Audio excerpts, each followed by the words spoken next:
Hello and welcome into a new sort of video.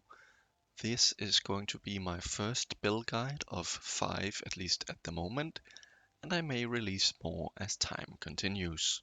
This first build is a level 16 Wildland Shaman, which is the Orc unique class, paired with a level 4 Lawmaster as well. He's a level 10 Angel, as you can see here, and I will now proceed to show you how to achieve these stats when he's unbuffed, and even better stats when he's buffed. I will show some screenshots that'll appear right here, but for now, let's get into the actual build guide. Once you are in the character creation screen, I have selected a custom portrait, as you can see here. There's a way to get these portraits in your game by simply clicking this button and importing either portraits from the Nexus mod page, which I will link in the description, or just using any of these default portraits. The build will be a shaman, but more specifically a wildland shaman, which is the unique orc class. As you can see, we are locked into choosing the orc or the half-orc. If you were to play another shaman, you could also go with a shadow shaman for full or nearly full sneak attack progression, but I like the wildland shaman.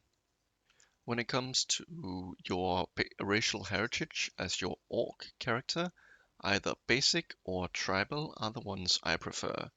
Tribal will make you lose orc ferocity, which is essentially more bad than good, because you can die a lot from this, and also keen senses, which is a +2 to perception checks. However, you get +1 luck bonus on all saving throws, and also +2 racial bonus towards law nature checks, which is one of the skills we want. As for your backgrounds, there are a couple of options. There's always the classic Pickpocket Street Urchin choice here, which gives you bonus towards initiative, which is incredibly good to have. But if you were to roleplay the Shaman more perhaps, the Warrior of the Linnorm Kings is quite good as well. You get +5 cold resistance, as also all proficiencies in the hand axes, including the great axe, which is gonna be our main weapon choice. Since our shaman is gonna be a melee focused character, we will go 19 strength, 12 dex, 14 constitution, 10 intelligence, 15 wisdom, which can be increased up to +19 to get full spell progression quite easily, and charisma 8, because, well, he doesn't look like a very charismatic fellow. As for your skills, Law Nature and Knowledge World is the ones I prefer going. Law Nature is always nice to have. It delays fatigue while traveling on the world map, and Knowledge World allows you to cook, which is also a way to increase your attack and damage rolls by certain recipes you'll find throughout the game. Keep that in mind. As for your first feat, you could go something like Razortusk to get a bite attack, so you have 2 attacks at level 1. Another choice is the classic combat reflexes, but I prefer delaying this to level 3. You could also get improved initiative for even more initiative, especially if you picked the pickpocket background. As for your pet or your animal companion, the wolf and the riding dog are definitely the best because they have an inlaid tripping mechanic, so upon them landing their bites, they will trip an enemy, most likely anyway. For more thematical choices, you can go with the Boar, or perhaps the Triceratops, or perhaps any of the other dinosaurs if you really want to. But I will, for this build guide, go with the wolf. We want a deity that can allow either neutral good or lawful good, so it's probably something like Erastil, Gozren, and the Green Faith. They all have unique little bonuses, but I will for this build go with the Green Faith, because that seems like the more thematical choice for the shaman here. I will pick neutral good, and feel free to or customize your appearance as you see fit. When it comes to level 2, again into Wildland Shaman, and your first text can either be the classic Evil Eye and Protective Luck, or Ice Plant or Chant. but I prefer going Protective Lock because it's just the universal best choice in my opinion. As for your level 3, just increase your skills, with which we've talked about, Law Nature and Knowledge World, and I will pick Combat Reflexes to get more attacks equal to my Dex bonus, which can increase up to around about 18 to 20.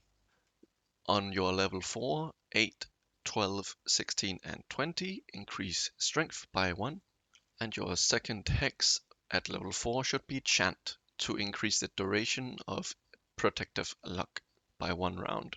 For level 5 you are now having some decent BAB, so you can choose Power Attack, which will increase your damage upon hitting enemies.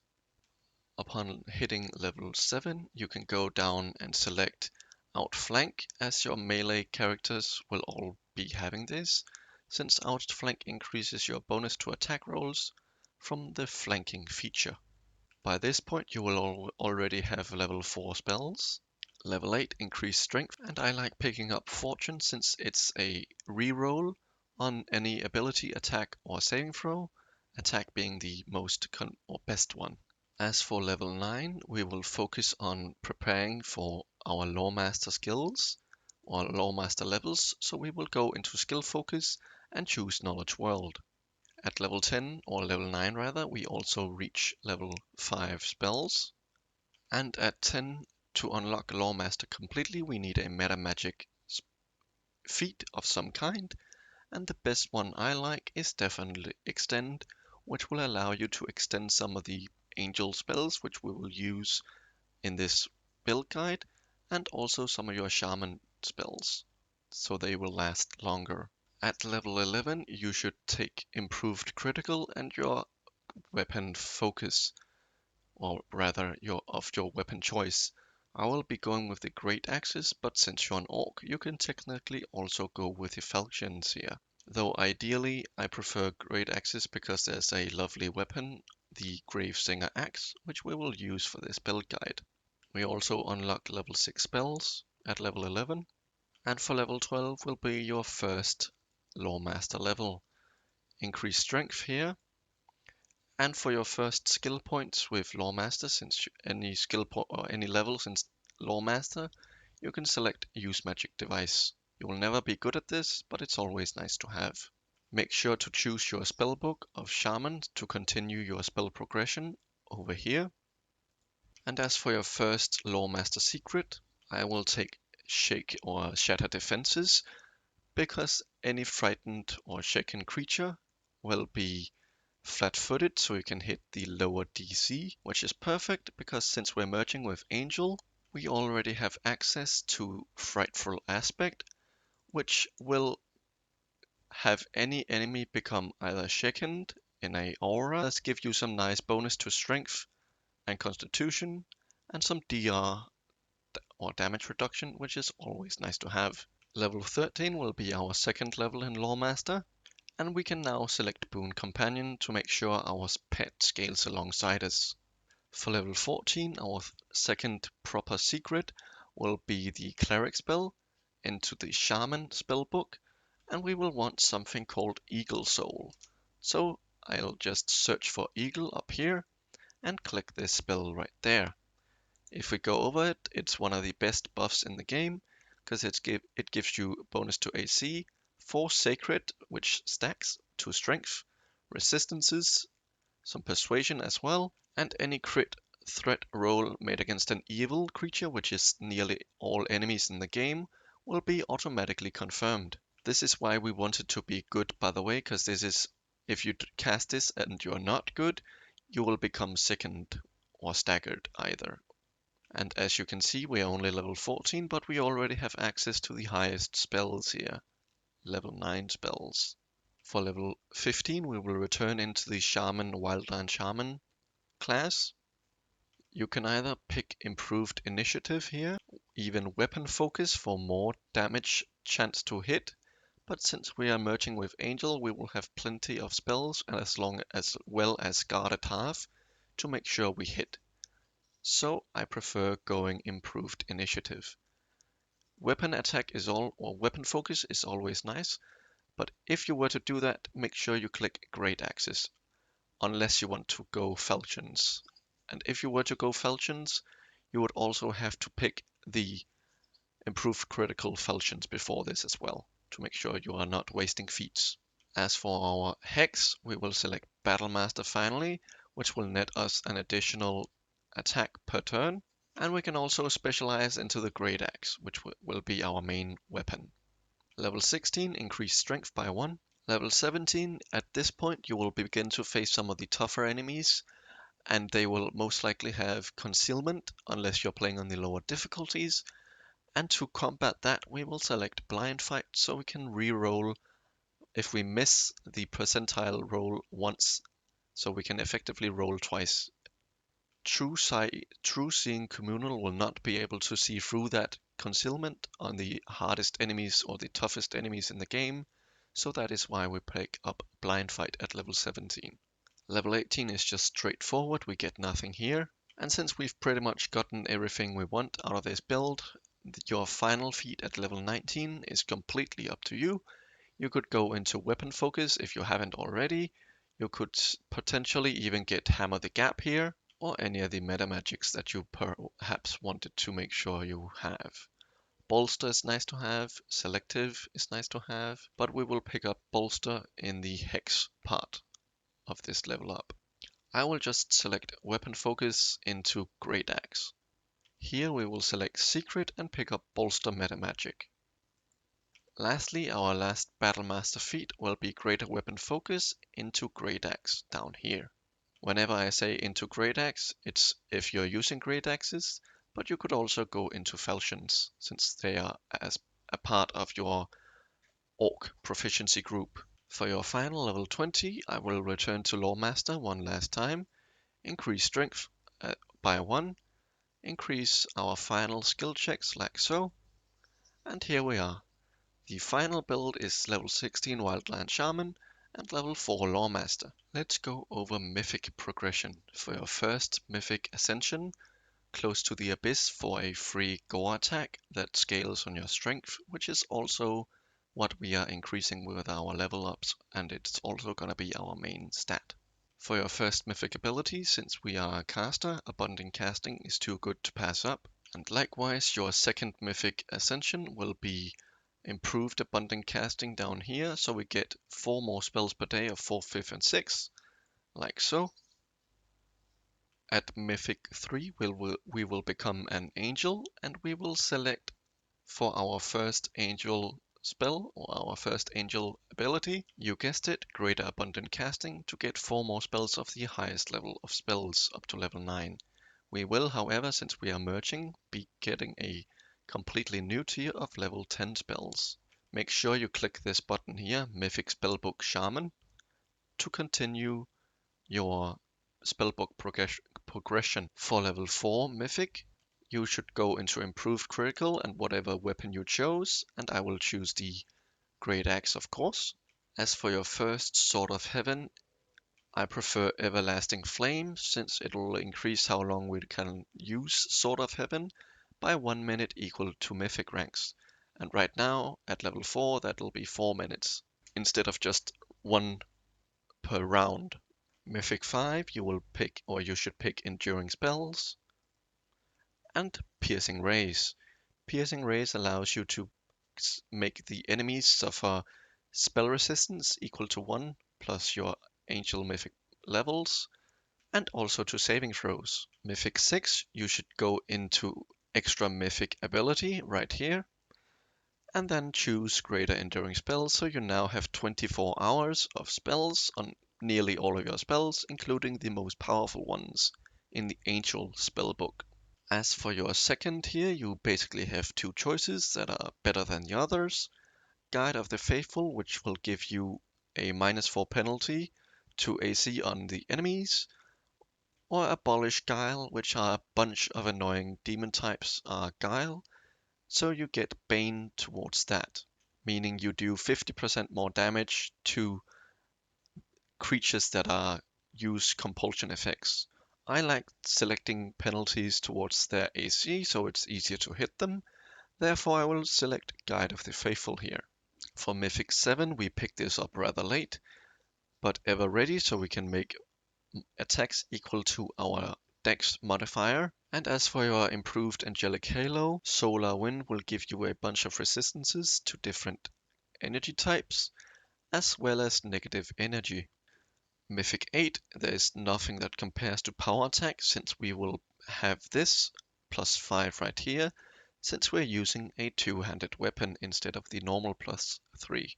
As to improve your Sword of Heaven even further, I like Speed of Light, so we can make 2 additional attacks instead of 1 from Haste. It's an effect similar to Haste, but granting 2 additional attacks instead of 1. It also makes all our spells of 7th level or lower, which are a bunch of them, quickened as per using the quicken spell feat. We also get wings here, so our natural AC will increase even more. For Mythic 9, there are a few choices here. Last Stand is always nice to have, so you have 12 seconds to save your main character if anything bad were to happen. But I like picking up mythical beasts, so we don't neglect our poor little wolf pet. Here you have 2 nice choices, Burning Bright, which is an area around you that'll deal 2d6 plus mythic rends of Holy, so it's irresistible to demons if you just walk in the vicinity, and Flame of Life, which will give you fast healing equal to your mythic rank, which is at this point 9, so you heal 9 hit points per 6 seconds. It's really up to you, as these 2 choices are great in their own right. I think I will select Burning Bright for this build. Mythic 10, you could improve your mythic initiative, so you will have 14 initiative from this feat right here. Or you could go mythic weapon specialization and of course Great Axe. It's really up to you. At this point you should do more than enough damage to either one-shot or two-shot your enemies. So if you click this button, you will most certainly act first in any combat. And if you click this button, this will be your maximum damage potential. For big numbers, and for the purposes of this build guide, I will select the Weapon Specialization Mythic. My final Greater Sword of Heaven improvement will be probably Overwhelming Flames, or any of the Abolished Guiles or Poison. Poison is one of the final bosses in the game, and Guile is just in general good for enemies. I will pick Overwhelming Flames. As for gear, the Valexia's Amulet here is great, as it'll boost your strength by a fair bit, and also all of your other physical stats. When it comes to armor, any breastplate, but generally mithril breastplates. The Robe of the Seven Sins here is your shirt choice, purely for the competence bonus on caster level.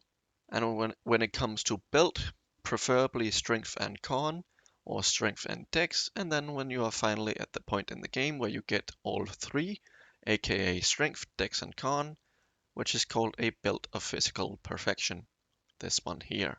For gloves, you have a few different options. The Fencer's Gift will give you more damage. Other options include the embroidered gloves, or gloves of the Death Dealer, or even of phlebotomy. For your boots, I prefer the Runix Sacrifice, since it'll boost dex a lot. As for your helmet, you will start off, or you should start off with wisdom boosting helmets, and or if you have the DLC, the Midnight Isles, the Hat of the Bitter End right here will give you a +2 bonus on attack rolls for 3 rounds, and these do stack, so you can get effectively up to 6 bonus to attack right here. These stats are nowhere near the maximum, neither are these, but I will insert a screenshot of the maximum stats, at least that I was able to attain. For the goggles, the Broken Trickster glasses, these ones right here, your cloak should start off with being Cloak of Resistances, as high as you can get, and then into the special Angel Cloak right here, which will increase the maximum damage your Sword of Heaven and other angel abilities can do. Your first ring should be the Ring of Evasion. The other ring is the Ring of Imminent Demise here. As for braces, you could go for the Braces of Breaching or Armor if you have Haramakis over here instead. And then finally, once you get at chapter 5, the book that gives you a free sneak attack dice, you can go into the braces of Abrupt Onslaught, I believe they're called. Your weapon, if you're using this guide, should be the Gravesinger Battle Axe, or the Gravesinger Great Axe, excuse me, right here, as it'll have, again, this is not maxed out, your highest crit ranges of ×5, between 15 and 20, and it's overall the best critical weapon you can find, in my opinion.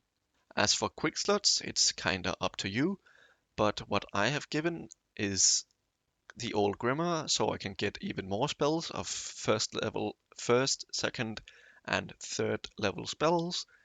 Extend meta magic rods, so you can extend whatever you can before you get the extend meta magic at level, if I can find it, here, level 10. So extend meta magic rods until about level 10, but also just to extend whatever you might not have meta magic yet.